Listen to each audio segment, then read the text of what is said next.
No one vendor will solve every single challenge in the IT domain. It's literally impossible. Collaboration, integrations, and working with other vendors is a very big part of ultimate success. You're listening to KBcast, the cybersecurity podcast for all executives. Cutting through the jargon and hype to understand the landscape where risk and technology meet. Now, here's your host, Carissa Breen. Joining me today is Tony Jarvis, Director of Enterprise Security Asia Pacific in Japan from Darktrace. Tony, it's good to have another conversation with you in a little bit more fidelity about topics that I think people really want to know answers to. So, firstly, thanks for coming back on the show, well, a different form of the show. But then I want to sort of start with, there's a big push about Australian sovereignty. And I want to hear your thoughts on it because there's a lot of things in the press and the news at the moment. So I'm keen to sort of hear your perspective. Yeah, sure. And hi, Carissa. Really good to catch up again. You're right. Sovereignty is a big thing. We're hearing that word again and again in the media from various departments. What does it mean? What is it all about? I think at the heart of the matter, there might be one or two things that resonate with the majority of us, but it will be a case of different people may have slightly different takes on what this really means to them. Certainly happy to share my take on it. To me, when I hear sovereignty, what I'm really thinking is if we're talking about a country such as Australia, can we trust that what we're being told or what processes are being followed or what sort of operations, even that's in a technology space, is being controlled 100% by ourselves for ourselves? Is there any danger of some outside party, some foreign nation interfering in any way with what should be domestic matters? That to me is really what I think of when I hear the word sovereignty. And it brings to mind all of the typical things you might have seen in headline articles over the past few years, right? We want to avoid things like misinformation. We want to avoid things like election tampering. We've got lots of cases of if you're building telecommunications networks and putting certain devices in there, is that safe? Will they be able to monitor what's actually flowing over the wire? And if you look at it in a little more detail, we could also potentially talk about something like resilience. So not only the sovereignty itself, but are we resilient as a nation? Can we rely on ourselves to do a lot of the things we need to do independently? And I think in the last 2 years or so, having our own vaccine supplies is a phenomenal example because it really drives home the importance of being self-sufficient. So to me, that's sort of my high level take on sovereignty. Totally understand that different things to different people, though. Yeah, that's a good point that you raise. And I think maybe even going back a few years ago, do you remember? I mean, I know that you live in Singapore, but you're Australian, so you probably would have heard this story when they were going to roll out the Huawei, and then they didn't. They cancelled it because they're like, oh, this actually poses a pretty big threat to Australia, and wanting to sort of take back that sovereignty piece. So I guess maybe like that's when the conversation started to emerge a lot more. I guess in recent times, because of what's happening in the world, it's meant that Australia's had to focus on that. But what are you sort of seeing in terms of where do you think that conversation has sort of started, or do you think there's just been a slow burn? But now, of course, what's happened recently, it's meant that the government's had to focus on this more. I think that's a really good point. And I would actually argue it's a case of both. I mean, there has been a slow burn for sure.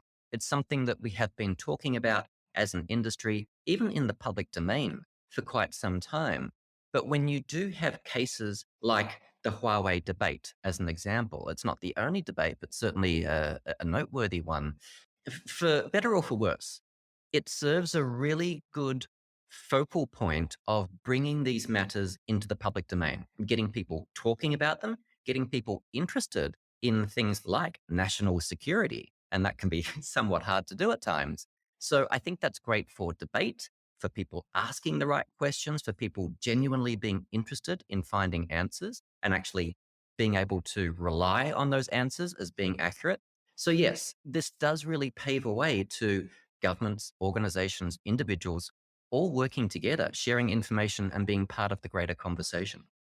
I guess if we zoom out a little bit more and focusing on that consumer level just for a second, people were complaining back in the day, like, oh, it's Australian made, it's a lot more expensive. Do you think that is potentially the apprehension as to why we don't have as much sovereignty as perhaps we should have because things are more expensive in Australia. Because, in the last, like, I don't know, X amount of years, we've been relying off other nations to supply us with, I don't know, goods, services, even people.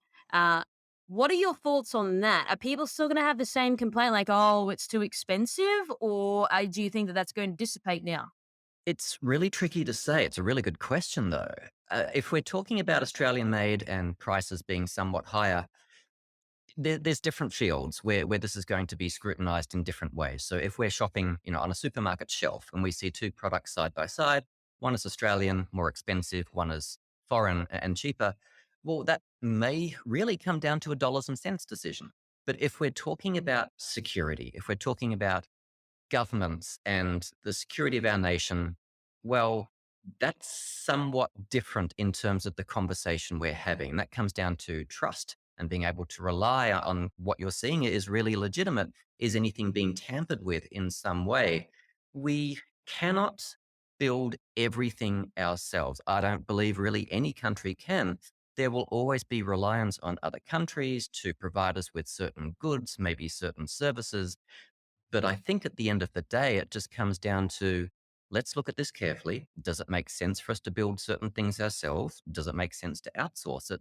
If we do outsource it, who are we outsourcing that to? Do we have visibility over the quality controls in place? Can we do our own checks on, is this what we're signing up for? Are there any hidden surprises?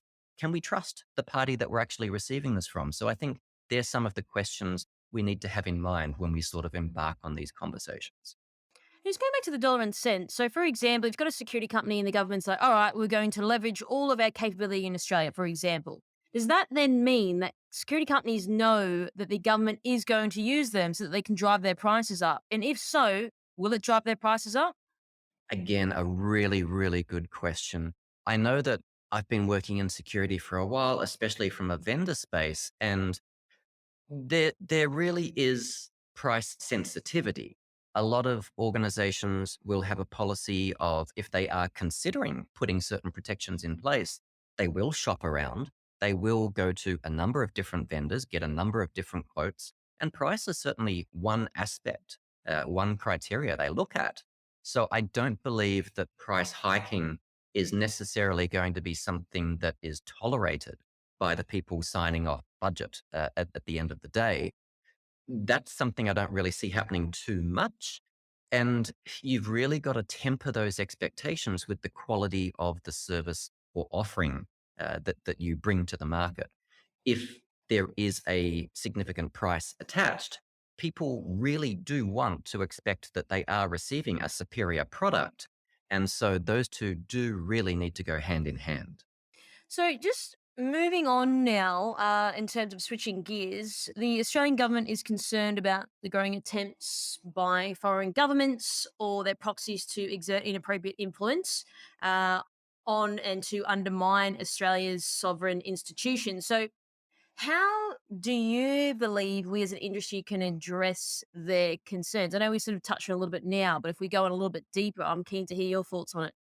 Absolutely. I think collaboration is key, but how should we go about that collaboration? In my personal opinion, I believe it really comes down to acting with integrity and honesty. It is sometimes difficult to get a listening ear in certain government departments. They are, by nature, very guarded about the information they're willing to share, who they will choose to trust, and for very good reason. And so, when the opportunity does arise that they open the door and they invite you to come and sit down and have a conversation, I believe being upfront, walking the walk is paramount, as is doing a lot of listening. There's no point coming in with a predefined agenda and saying, this is what we want to talk about. I believe in listening more than talking, asking them to actually advise what is on their mind, what are priorities for them, what are they looking forward to over the next 6, 12 months or longer, and how can we potentially help? That's really why we're being brought into the conversation. We're there to help in some way. So we need to work with them, certainly need to understand their specific requirements. Every industry is vastly different. Healthcare has completely different needs to something like transportation, as an example. Sure, technology does play a part. There's a lot we can talk about there, but there's more. So we do need to partner with them. And sometimes we actually get asked, vendors do get asked to collaborate when there are significant events taking place. That might be elections, it might be working with them, during elections and making sure we're not seeing anything unusual taking place. It might be collaborating for major sporting events, much to the same effect, just different industries. So I think listening is key, working with them and really trying to do your best to be a trusted advisor. And that term is bandied around a lot in the industry, I know, but trust is critical and you do have to earn that trust. Okay, so a couple of things in there. You said collaborate. Do you mean collaborate with the government or do you mean collaborate with other vendors and service providers in more like a tech stack? I believe it would be all of the above. So, collaboration with government, yes, we cannot help the government if we don't understand their needs and what they are asking for.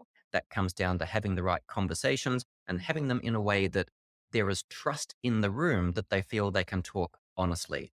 But I think we also need to collaborate with other vendors and other parts of the technology stack because we do need to be working together. No one vendor will solve every single challenge in the IT domain. It's literally impossible.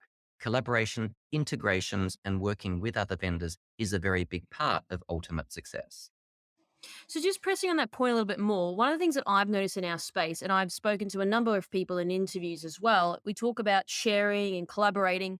I think in Australia we say that, but then I don't think we do it. And I want to know why. Is it because we're a small nation and everyone's trying to like keep quote unquote their contacts for themselves? There, I would say people are apprehensive to collaborate with other vendors. I don't see it as a zero sum game, but I'm also not a vendor, but you are. So I'm keen to understand what's your thoughts on that. It's a really, really interesting question. And I think there are answers from different perspectives. There are certainly answers from end user perspectives. There are answers from vendors' focal points. So end users have a really, really tiring job. They're working nonstop trying to defend their organizations and trying to defend against what they're seeing, improving their security. That's their number one focus. So for them to sort of take time out and say, well, look, we've seen this. Let's go and share that now with someone else and try to help them. That may not be at the very top of their priorities. And somewhat you can certainly understand that. So I think we all need to be cognizant of sharing is ultimately helping ourselves. The more we share with others, the more it sort of comes full circle. But from a vendor perspective, yes, I have seen certain vendors try to close up and run as a closed ecosystem and really not open the door for integration. But I think that's really shooting yourself in the foot to a large extent. I know in Darktrace, we place a huge emphasis on integration because not only do we feel we bring a really great product to market, but we also want to help organizations get additional value out of the existing tools they already have in their security stack. So I think that's something that really is ultimately helping everybody, the vendors and the end users, something I would certainly love to see more of. But why do you think there is this closed ecosystem? Is it going back to my point before where it's like, haha, I want the contact for myself? Is it that self-serving, do you think? I think it could be a number of different elements. That may be one, yeah, certainly. But I think some vendors may just have an unrealistic idea of the extent of their capabilities. It might be a case of why would we bother integrating or working with other vendors if we think we can do it all ourselves? So that is something I do see from time to time. And I think that's something that we really need to work on as a conversation between industry and end users or organizations. Because even if you can do something yourself, I have always been a proponent of multi layered security. You never just want one security tool to do a certain thing that needs to be done in terms of keeping your organization secured. You want to have these multiple tools in place. If something does slip through your first line of defense, you want a second sitting there waiting to sort of take up the reins and see what might slip through, potentially a third. So I think this is something that we do need to keep in mind, something we definitely need more of. Do you think as well, if we collaborate more in the industry, so provided people are a little bit more open, they're not so closed ecosystem, to your point, we would get better traction with the sovereignty piece then because we're saying like, hey, we can actually like work together rather than trying to work independently. So would you see that then changing over time? And then if so, would that then help the government's enforcement of the sovereignty piece? I think so. And I think it does have an onus on multiple parties here. So we've talked about the end users, we've talked about vendors, but government as well. Sometimes it's very difficult for a vendor to walk into a conversation and not have a higher level understanding of where this fits into the grand scheme of things, what other parties are involved, what their responsibilities are. So it's really hard to figure out where they fit and what role they're supposed to play. And again, I do completely understand the nature of things. We are talking about government, we are talking about national security. And so we have to be somewhat guarded on a lot of these things. But certainly, the more information each of the stakeholders have available to them, the more they're able to understand what is trying to be achieved overall and how they can potentially work towards that and help make a success out of that as well.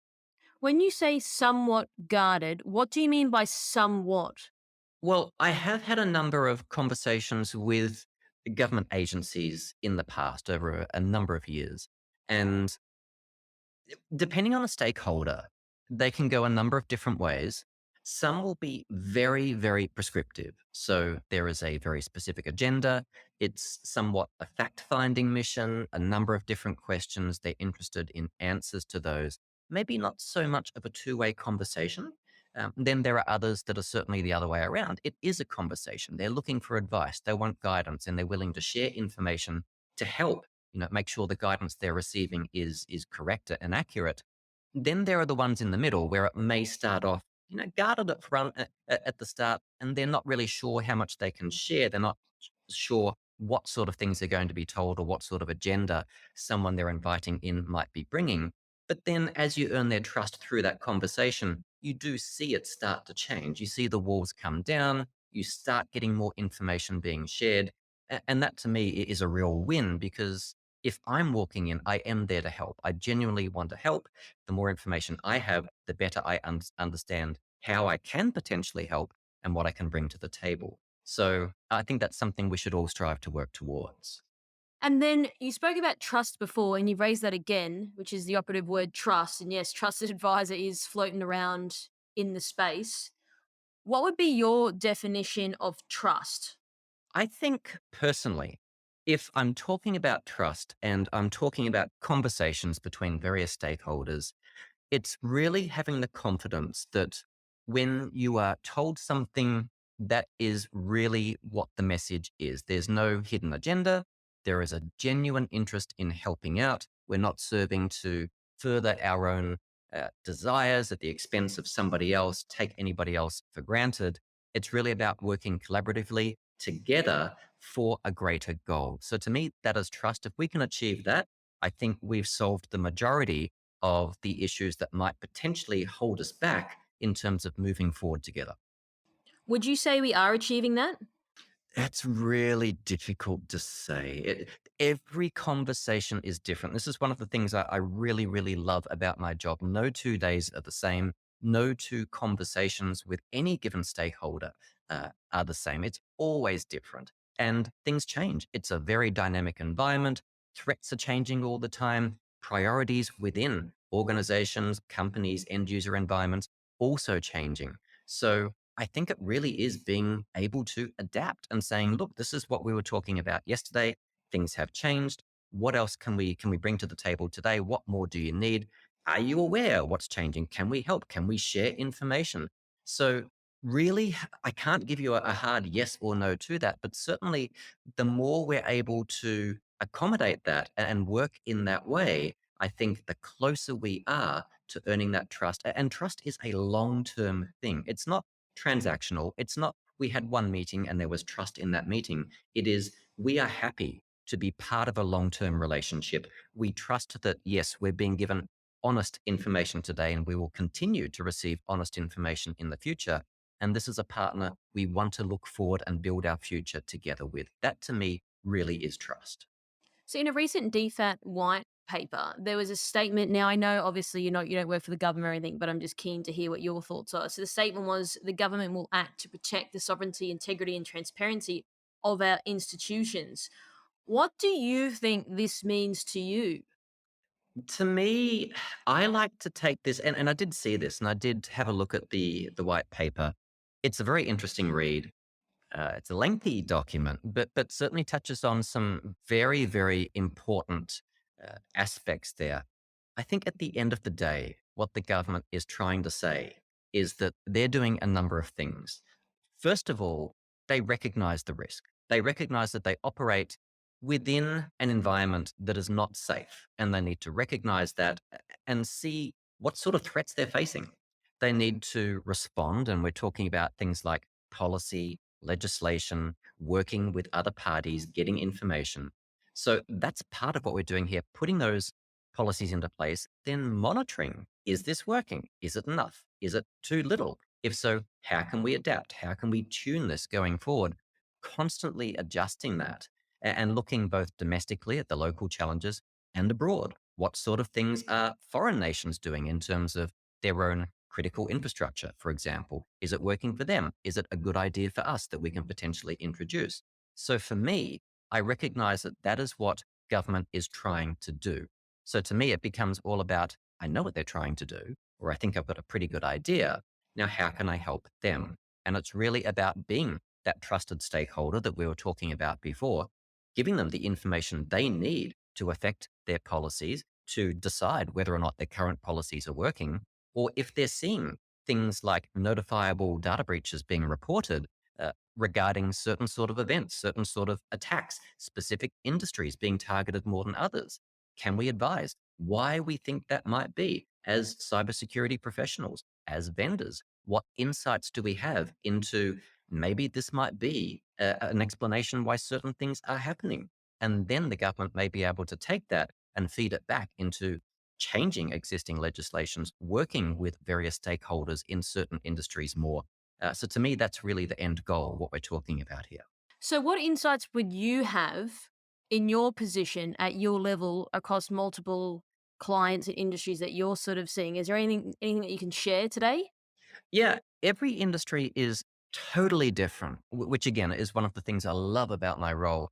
And when you sit down with people within those industries, they end up sharing. I think human nature is we really love talking about the things we're doing. We all do things we're really passionate about. We love sharing that with others. And so I get to hear the highlights, I get to hear the lowlights. There do tend to be certain norms that you see get painted out as a picture belonging to specific sectors or verticals. So, for example, healthcare, I think we all really understand really well. We know that lives are literally on the line if medical equipment is taken offline, if hospital systems go down. We know that they traditionally have quite low funding in terms of budget for cybersecurity. We know they've been greatly affected by ransomware since 2016. And there's just so many issues they need to deal with. Embedded operating systems that are outdated and can't be patched in a lot of their expensive machinery. So they're specific to healthcare. Every industry has its own challenges.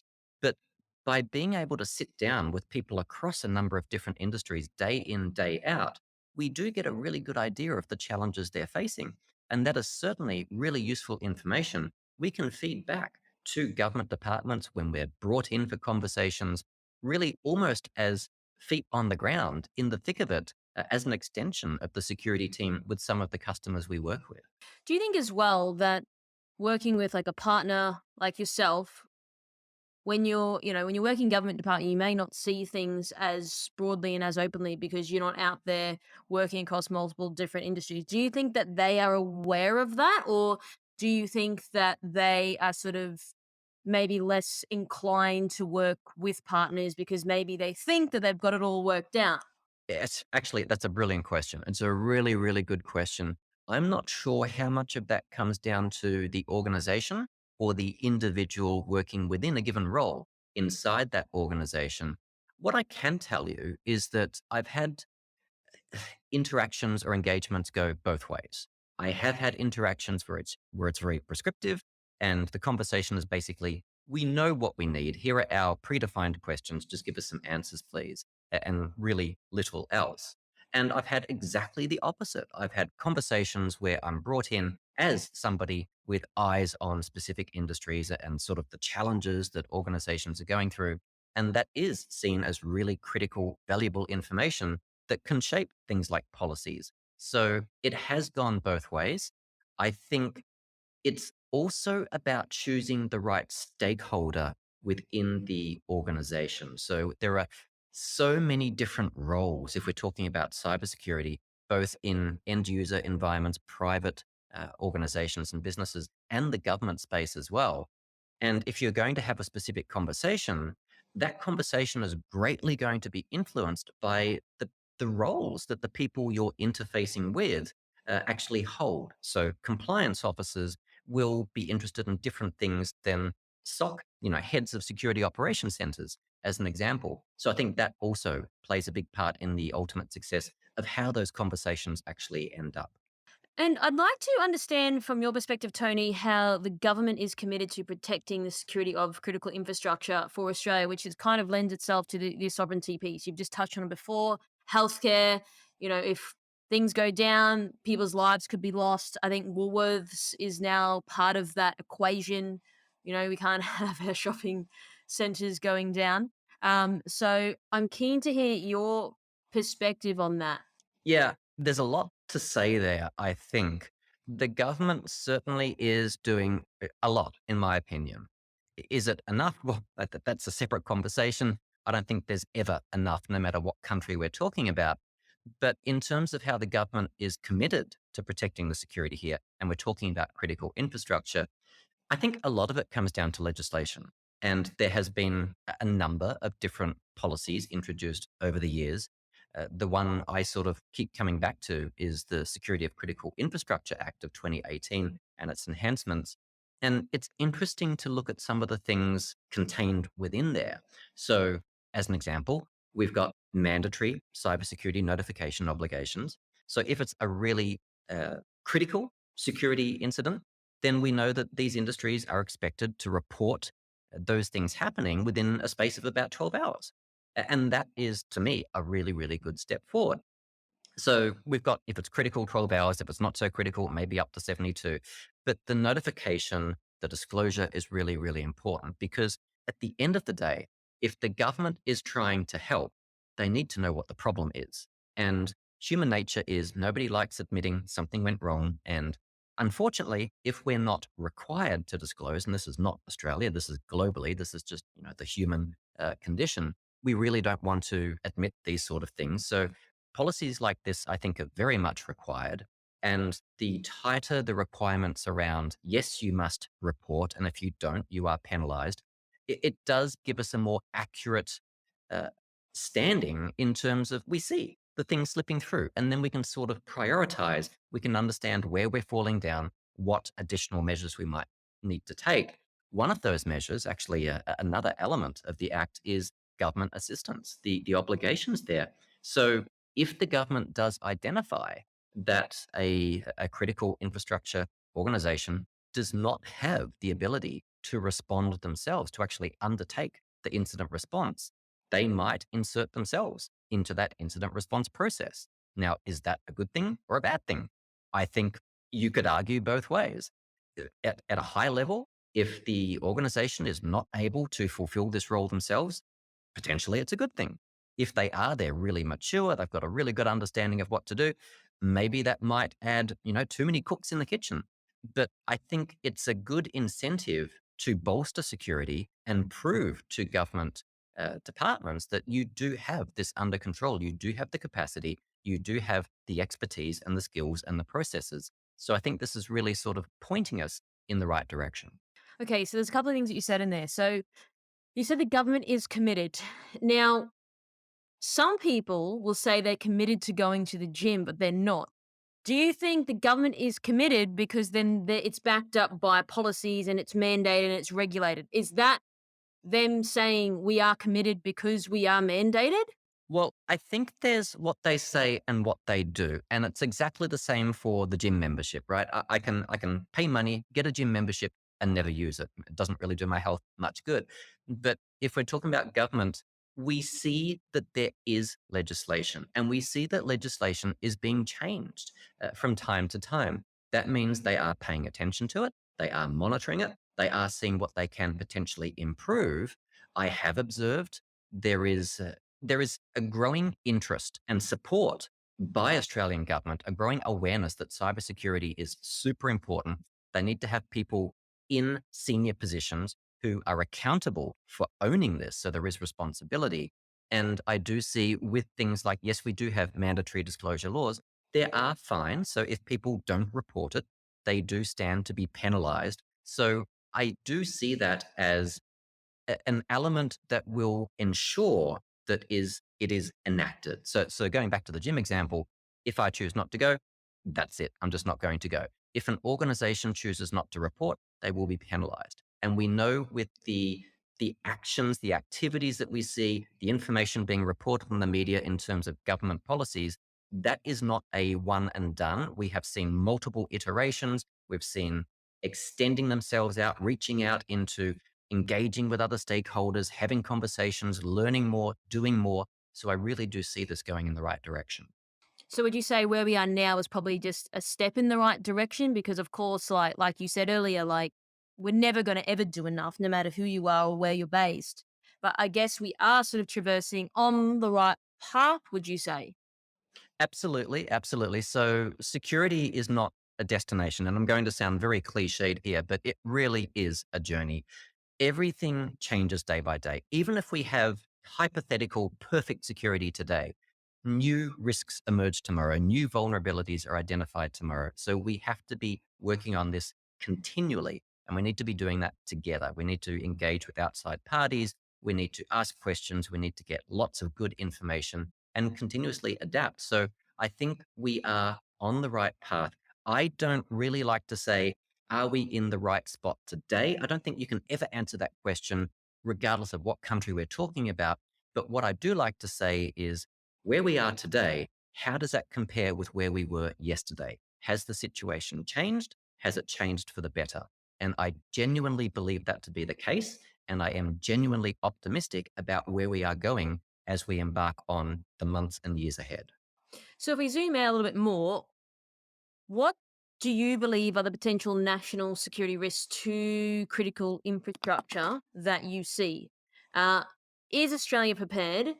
And what would be your recommendations? And yes, I dropped my pen in the background. No worries, happens to the best of us. I think if we talk about the risks to critical infrastructure, there is so much we can say. Critical infrastructure involves a number of different verticals. They all have their own unique risks. We really are, at the end of the day, talking about threats to power grids and power grids going dark. We're talking about threats to water supplies, not having water when we turn the tap on. We're talking about threats to transportation. So that is the sort of threat you really want to sit up and take notice to. And I know that all of these verticals have suffered some sort of breach in the last 12 months or so. So, yes, we do need to do more. We can do more. And that is always going to be the case, no matter how much effort we've put in or how good we think we are today. We know that attackers have the potential to disrupt critical services. We don't just see this in Australia, we see this globally. That can, in the very worst cases, cause harm or death. And I don't like hyperbole. And I'm saying that, with a just tempering expectations. It is not the default reaction. It's certainly not something we expect, but it can happen. And when we want to do our best to avoid that. Are we prepared? Look, we can always do more. Attacks keep happening. We need to be constantly learning, but we also need to prioritize security. And that means prioritizing funding for security solutions. That means additional collaboration with people that can help us. But my recommendations, what I'm seeing at the end of the day, do I feel good about this? Do I feel worried? To me, I think we need to look at two things. One is improving the best of what we have today. And if we're talking about, hey, you've got every single protection, you're doing everything right, I always believe we can do more.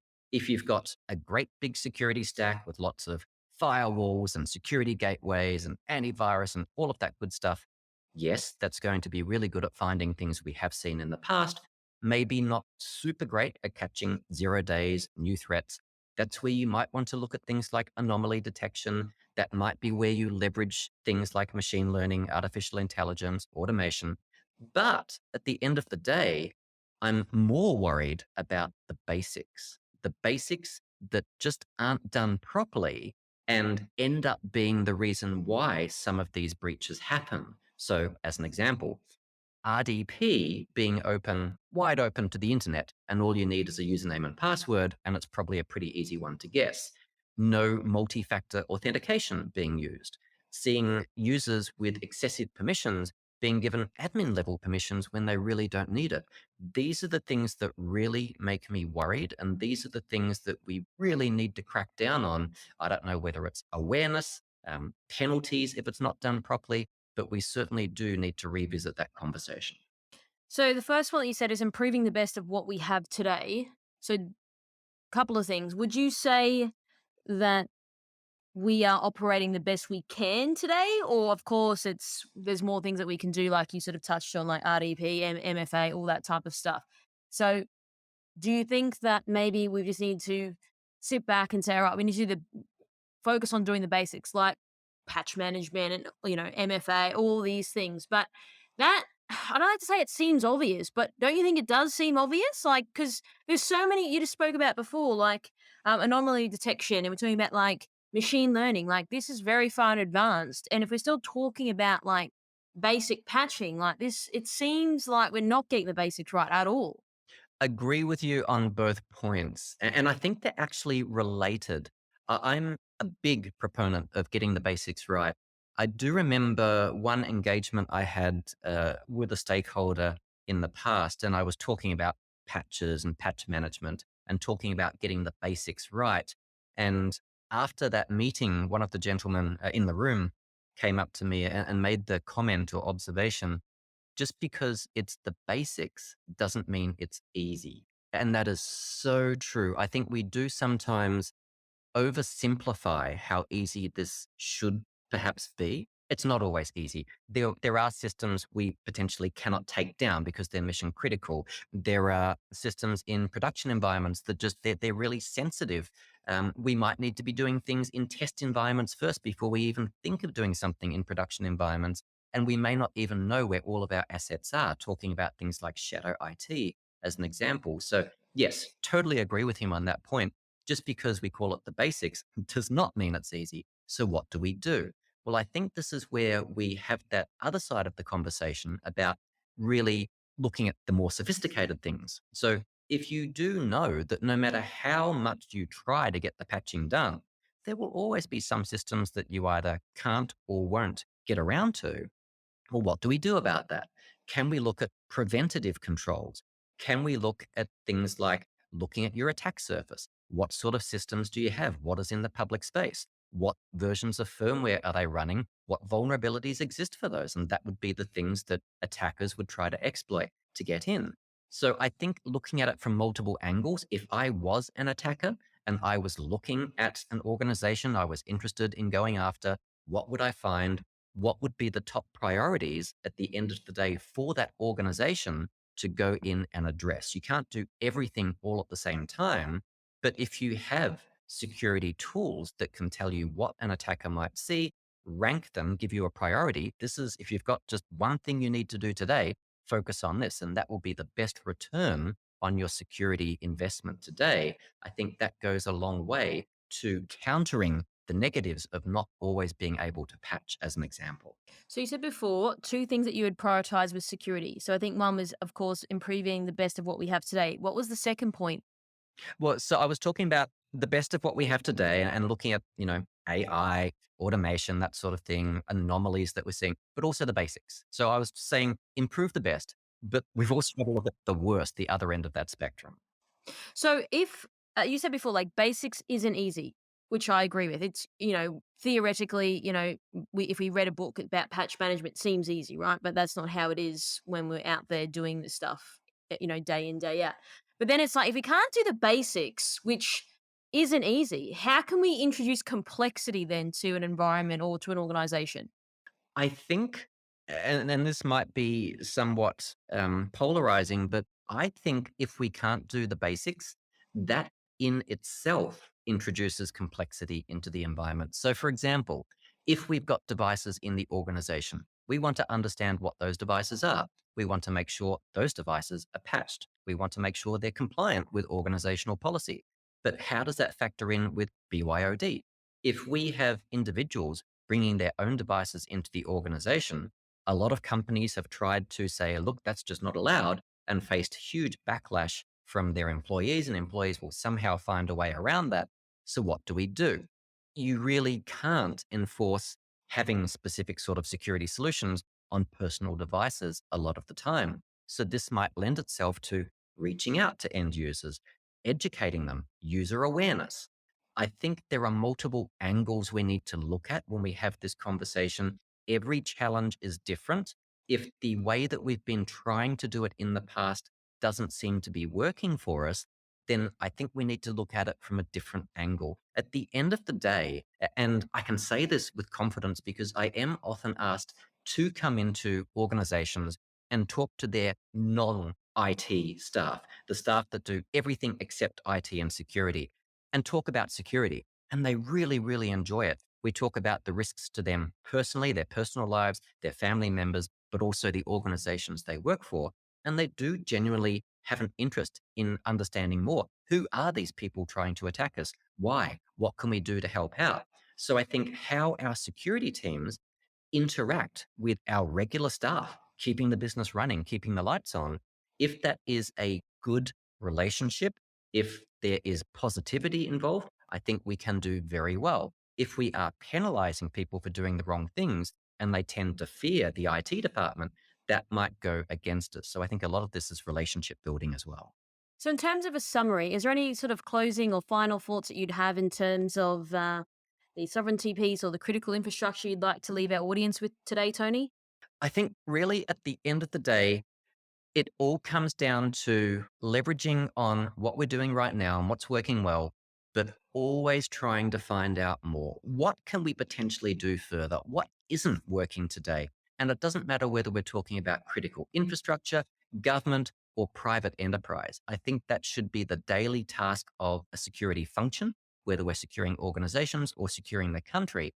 And you can't do all of that yourself. You do need to talk with lots of different experts across lots of different fields.